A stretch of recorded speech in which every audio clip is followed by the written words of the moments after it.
ফারজানা, এই যে তুমি এই মুরগির মাংস খাইতেছো নাকি গরুর মাংস, কোনটা?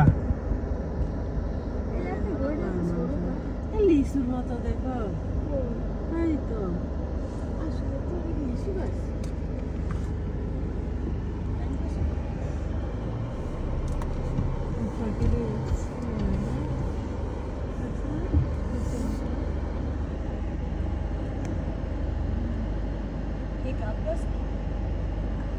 ফারজানের দিক কিসতেছে যে পানির তিরিশ লাগলে, পানির পিপাসা লাগলে মানুষের এই কারণে সে এটা করতেছে। গরমে তো করলে কি মানে পেটে ক্ষুধা লাগে। না, তোমার দিব না আমি এটাকে খাবার দিব। এটার ভিতরে দিলেই লোক খাতে হবে না।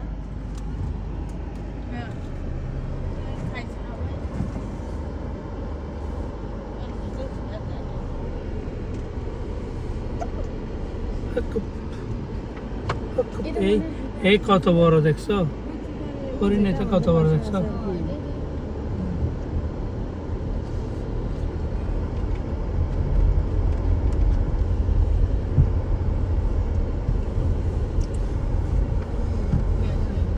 কি না না, এখন খাইতে হবে না, সে এখন সাফারিতে আছে।